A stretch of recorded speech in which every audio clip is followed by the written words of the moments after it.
تذكر يوما كنت تعانق دمعة الفكر تناجي مخلوق وہ ہے کہ جو خاشات کے سائے میں جیتی ہے، پروان چڑھتی ہے، بڑھتی ہے، وہ بہائم ہیں. اور ایک مخلوق وہ ہے کہ جن کی تسبیح، ذکر، سجدہ اور قیام ہی غذا ہے. اور یہ تیسری مخلوق حضرت انسان ہے کہ اب یہ اس دوراہے پہ کھڑی ہے، چاہے لڑک کے ادھر چلی جائے، چاہے پرواز کرے تو فرشتوں سے بھی آگے گزر جائے. اب یہ اس کا اختیار ہے. حضرت انسان اللہ کی تخلیق کا شاہکار ہے، تو وہ لڑک کے چوپایوں جیسے کام کرے تو پھر چوپایا تو وہ ہوا ہی ہوا، لیکن فرمایا بل ہم عدل، بلکہ چوپایوں سے بھی گزر گیا ہے. اس لیے کہ چوپائے کے پاس تو تھا ہی وہ جو اس نے کیا، اور اس کے پاس چراغ علم بھی تھا، جگمگاتی راہیں بھی تھی، جنت کے راستے بھی تھے. یہ آسمان کی طرف پرواز کرنے کی بجائے زمین کی طرف لڑک گیا تو یہ چوپایوں سے بھی بدتر ہے.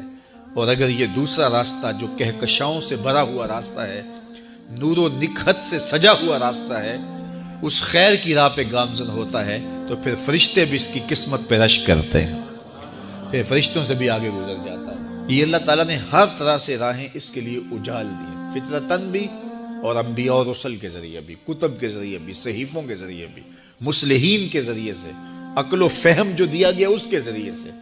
یعنی انسان کے لیے کوئی شک والی بات نہیں کہ اسے پتہ نہ ہو کہ یہ راستہ خیر کا ہے اور یہ راستہ شر کا ہے. یہ اس کو اچھی طرح آگہی دی گئی. جب کوئی چوری کرنے لگتا ہے، دیوار پھلانگتا ہے، اس کا دل دھڑکتا ہے. یہ اللہ تعالیٰ کی طرف سے وارننگ ہوتی ہے کہ تو غلط کام کرنے جا رہا ہے. جب کوئی ڈاکہ مارنے لگتا ہے، ناکہ لگا کسی کو روکتا ہے، تو اس کا دل ڈرتا ہے کہ تو جرم کر رہا ہے. جب بدکاری کو کرنے لگتا ہے تو اس کا دل ڈولتا ہے کہ تم غلط کام کرنے جا رہے. جب کوئی کسی کو قتل کرنے لگتا ہے تو جب وہ مقتول پہ حملہ آور ہوتا ہے تو دل ڈولتا ہے کہ تم غلط کر رہے ہو. حتیٰ کہ دیوار رکھتے ہوئے ہمسائے کے 2 انچ بھی دبانے لگے تو دل ڈولتا ہے کہ تم غلط کر رہے ہو. یہ جو تیز تیز دل دھڑکنے لگتا ہے گناہ کرتے ہوئے، تو یہ اللہ کی طرف سے اسے بتایا جا رہا ہوتا ہے کہ تم غلط کر رہے ہو. حضور سے پوچھا گیا کہ ایمان کیا ہے؟ فرمایا جب نیکی تجھے خوش کر دے اور گناہ تجھے دکھی کر دے فانتا مومن، تو تو مومن ہے. تو کسی کو پوچھنے کی بجائے اپنے اندر سے بھی فتویٰ لیا جاتا ہے. اندر ہی بتاتا ہے کہ اچھائی کیا ہے، اندر ہی بتاتا ہے کہ برائی کیا ہے. اب وہ کس راہ پہ چلے گا؟ میرے حضور نے فرمایا جنت کا راستہ مشکل اور کٹھن ہے، اور جو جہنم کا راستہ ہے وہ آسان اور آراستہ ہے، شہوات سے سجا ہوا راستہ ہے. اب تمہیں پتہ ہے کہ انجام کیا ہے اور تمہیں اختیار دیا گیا ہے. بعض لوگ اختیار کو اللہ کی رضا سمجھ لیتے ہیں، تو یہ بات جانیے کہ اللہ کی رضا میں اور اس کی مشیت میں بڑا فرق ہے. بعض لوگوں کی رسی اللہ نے دراز کی ہوتی ہے تو لوگ کہتے ہیں اللہ راضی نہیں ہے تو ایسا کیوں ہے؟ یہ کون سی کہانی ہوئی؟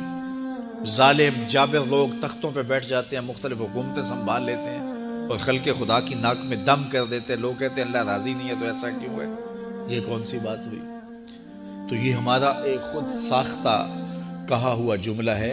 حقیقت میں کیا ہے کہ اللہ کی رضا اور ہے، اللہ کی مشیت اور ہے. یہ اللہ نے ہاتھ دیے ہیں.